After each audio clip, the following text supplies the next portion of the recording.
ये है New Zealand, Pacific Ocean के बिल्कुल साउथ में, ऑस्ट्रेलिया से तकरीबन 4000 किलोमीटर दूर, दुनिया का दूसरा बड़ा सबसे पीसफुल कंट्री। इंडिया और पाकिस्तान में रहने वाले ज्यादातर लोग मेरी तरह न्यूजीलैंड को क्रिकेट की वजह से ही जानते हैं, पर न्यूजीलैंड दुनिया में बहुत ज्यादा मशहूर है, खासकर अपनी बड़ी बड़ी माउंटेन रीचेस, खूबसूरत लेक्स और हाई क्वालिटी ऑर्गेनिक फूड की वजह से। नाज़रीन, आप में से शायद कुछ लोगों को ये पता होगा कि मशहूर movie Lord of the rings की शूटिंग भी न्यूजीलैंड की इन्हीं खूबसूरत वादियों में हुई थी।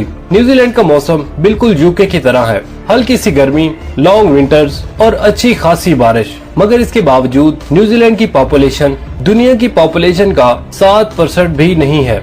अगर आप न्यूजीलैंड का ये मैप देखें तो आपको नजर आएगा कि तकरीबन 80% न्यूजीलैंड बिल्कुल खाली है और वहाँ कोई नहीं रहता। न्यूजीलैंड की 70% आबादी इधर नॉर्थ में रहती है और नॉर्थ की भी 50% आबादी इस एक शहर ऑकलैंड में रहती है। इतना जबरदस्त मौसम, खूबसूरत सीन्स, लो क्राइम रेट और हाई स्टैंडर्ड ऑफ लिविंग के बावजूद 80% न्यूजीलैंड खाली क्यों है? आइए जानते हैं इस सवाल का जवाब। नाज़रीन, सबसे पहले अगर हम वर्ल्ड मैप देखें तो आप नोटिस करेंगे कि न्यूजीलैंड हमारी बाकी दुनिया से बहुत दूर है। अगर आप कराची या मुंबई से जहाज में बैठे तो ये पूरा अरेबियन सी और इंडियन ओशन को क्रॉस करके तकरीबन 18 से 22 घंटे की फ्लाइट के बाद आप न्यूजीलैंड पहुंच सकते हैं। और अब सवाल ये पैदा होता है कि इंसान दुनिया से इतनी दूर इस आइलैंड तक पहुंचा कैसे? अब नाज़रीन, यहाँ पर मल्टीपल व्यूज हैं। अगर हम न्यूजीलैंड की ऑफिशियल वेबसाइट पे जाएं तो वहाँ ये लिखा है कि आज से 1000 साल पहले लगभग 1320 से 1350 के करीब माओरी लोगों ने न्यूजीलैंड को डिस्कवर किया। माओरी पैसिफिक ओशन के इन सारे आइलैंड्स, जिन्हें पोलिनेशियन आइलैंड भी कहा जाता है, इन पर रहने वाले लोगों को कहा जाता है। नाज़रीन, ऑफिशियल रिसोर्सेज के मुताबिक माओरी 13वीं सदी के आसपास अपने ये सारे आइलैंड छोड़कर बड़ी बड़ी कश्तियों में बैठे और यहाँ इधर न्यूजीलैंड पहुँच गए। नाज़रीन, ये लगभग वही जमाना बनता है जब मंगोल और चंगेज खान पूरे एशिया पर अपना कंट्रोल ले रहा था। मगर नाज़रीन, यहाँ पर ये सवाल उठता है कि ये लोग अपने पुराने आइलैंड छोड़कर न्यूजीलैंड आए ही क्यों?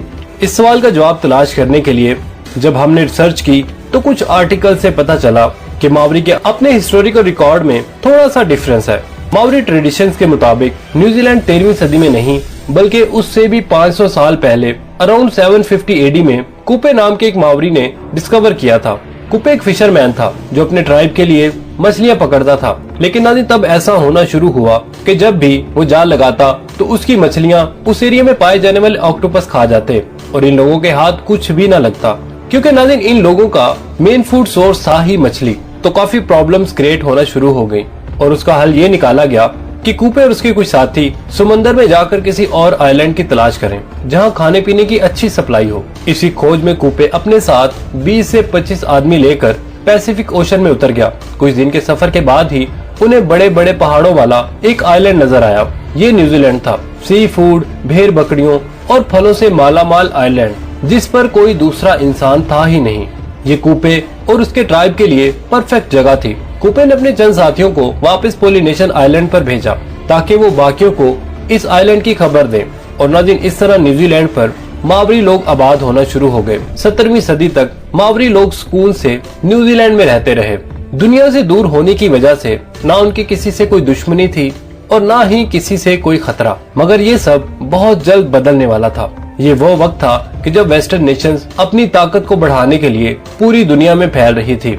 एक्सप्लोरर्स को भेजा जा रहा था कि वो आइलैंड कंट्रीज और कॉन्टिनेंट डिस्कवर करें जिन पर कब्जा करके यूरोपियन कंट्रीज अपनी पावर बढ़ा सके। नाज़रीन, इसी सिलसिले में एक Dutch explorer Abel Tasman Pacific Ocean के साउथ में किसी कॉन्टिनेंट की खोज में निकला।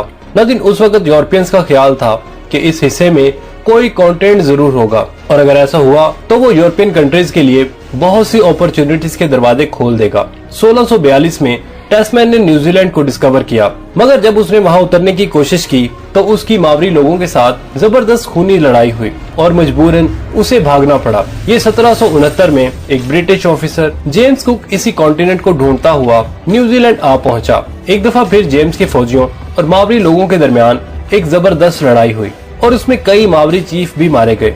जेम्स को बिलाखिर वापस जाना पड़ा, मगर इस बार उसने न्यूजीलैंड और इस सारे सफर का डिटेल मैप बना लिया और इसी मैप के थ्रू फिर 18वीं सदी में यूरोपियन इस आइलैंड पर पहुंचना शुरू हो गए और इस बार उन्होंने मावरी लोगों के साथ बड़े स्मार्ट तरीके से डील की उन्हें ट्रेड और प्रॉफिट का लालच देकर ब्रिटिश ने वहाँ पर अपनी नेवल पोर्ट्स बनाना शुरू कर दी और फिर 100 साल बाद ब्रिटिश ने न्यूजीलैंड का मुकम्मल चार्ज संभाल लिया।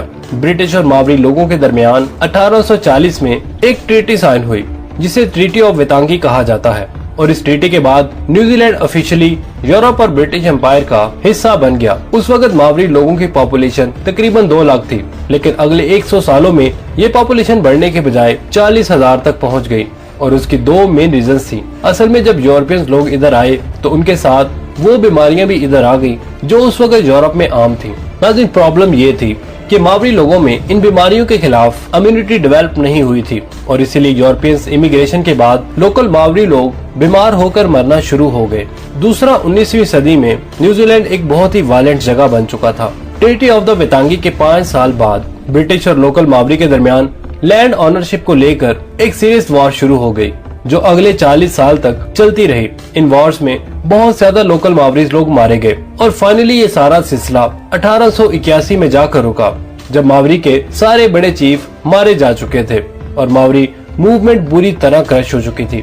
अब ब्रिटिशर्स भी ये समझ चुके थे कि लोकल्स को डेवलपमेंट प्रोसेस में इंक्लूड किए बगैर आगे नहीं बढ़ा जा सकता और इसीलिए इन वॉर्स के बाद ब्रिटिश गवर्नमेंट ने लोकल को इलेक्टोरल प्रोसेस से लेकर हर डेवलपमेंट प्रोजेक्ट में की स्टेक होल्डर बना दिया और इस तरह न्यूजीलैंड में पीस का सफर फाइनली शुरू हो गया। लेकिन फिर भी आज जैसे वीडियो के शुरू में हमने आपको दिखाया था कि न्यूजीलैंड का इतना ज्यादा हिस्सा खाली क्यों है और सारे लोग इसके नॉर्दर्न आइलैंड में ही क्यों रहते हैं। असल में न्यूजीलैंड का ये सारा हिस्सा बिल्कुल खाली इसलिए है क्योंकि इस सारे एरिया पर रहना या कंस्ट्रक्शन करना नियरली इम्पॉसिबल है। न्यूजीलैंड के सदर्न पार्ट में हर तरफ माउंटेन्स हैं। इस सारे एरिया में हर तरफ ऊंचे ऊंचे पहाड़ हैं और जमीन इतनी अनइवन है कि इन पर बेसिक इंफ्रास्ट्रक्चर जैसे रोड वगैरह बिल्ड करना भी ऑलमोस्ट नामुमकिन है। पहाड़ों के एक तरफ की साइड की जमीन बहुत ही खुश्क और इनफर्टाइल है जिसकी वजह से यहाँ पर इरिगेशन वगैरह भी नहीं हो सकती।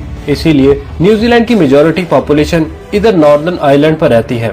पॉपुलेशन शॉर्टेज के इस मसले को हल करने के लिए न्यूजीलैंड ने वर्ल्ड वॉर 2 के बाद इमिग्रेशन पॉलिसीज रिलैक्स की। वर्ल्ड वॉर 2 से पहले न्यूजीलैंड में नॉन व्हाइट लोगों की एंट्री मना थी और इसी वजह से न्यूजीलैंड की पॉपुलेशन 1950s तक स्टैग्नेट रही और उसके बाद ये पाबंदियां जब हट गईं तो एशिया स्पेशली चाइना, फिलीपींस और इंडिया से लोग इधर आकर आबाद होना शुरू हो गए और इसी तरह न्यूजीलैंड की पॉपुलेशन में एक बड़ी तब्दीली आना शुरू हो गई। आज न्यूजीलैंड की पॉपुलेशन का ऑलमोस्ट 27% इमिग्रेंट्स या वो लोग हैं जो न्यूजीलैंड से बाहर पैदा हुए थे। इमिग्रेंट्स की मेजॉरिटी इधर ऑकलैंड और उसके आसपास के एरियाज में रहते हैं और यही वजह है कि ऑकलैंड आज दुनिया के लीस्ट अफोर्डेबल सिटीज में से एक है बिकॉज लैंड सप्लाईज कम है और हाउसिंग की डिमांड ज्यादा है। इसी प्रॉब्लम को हल करने के लिए न्यूजीलैंड गवर्नमेंट अब लोगों को $8,000 की ग्रांट दे रही है ताकि वो ऑकलैंड से 100 किलोमीटर दूर वाइकाटो में शिफ्ट हो सके ताकि ऑकलैंड की हाउसिंग मार्केट पर प्रेशर कम हो और प्रेशर नॉर्मलाइज हो। नाज़रीन, यहाँ पर आपको एक बहुत ही इंटरेस्टिंग चीज बताते चलें कि न्यूजीलैंड की सारी agriculture industries animal meet export करने पर चलती है। इधर नॉर्दर्न आइलैंड में बारिश की वजह से ऐसी लश ग्रीन जमीन है जिसकी वजह से यहाँ पर बेशुमार भेड़ बकरियां और गाय पाई जाती हैं। न्यूजीलैंड की पॉपुलेशन लगभग 50,000 के करीब है जबकि एक एस्टीमेट के मुताबिक यहाँ पर भेड़ बकरियों की पॉपुलेशन ऑलमोस्ट 3 करोड़ है और इसीलिए न्यूजीलैंड दुनिया में सबसे ज्यादा मटन और शीप कूल एक्सपोर्ट करने वाला कंट्री है। न्यूजीलैंड का 95% मीट बाहर एक्सपोर्ट होता है और 2019 में एक्सपोर्ट से न्यूजीलैंड ने $40 बिलियन का रेवेन्यू कमाया। नाज़रीन, न्यूजीलैंड दुनिया की 50% बड़ी इकोनॉमी है और इस इकोनॉमी का main source of revenue agricultural export है। $40 बिलियन सिर्फ गोश्त की एक्सपोर्ट से कमाना एक अनबिलीवेबल चीज है और ये इंडिया, पाकिस्तान और बांग्लादेश के लिए एक मोटिवेशन होनी चाहिए क्योंकि ये नाज़रीन तीनों ममालिक एग्रीकल्चर कंट्रीज हैं। नाज़रीन, अगर आपको हमारी आज की वीडियो अच्छी लगी तो कमेंट सेक्शन में हमें जरूर बताइएगा। इसके साथ ही हमें इजाजत दीजिए। अल्लाह निगहबान।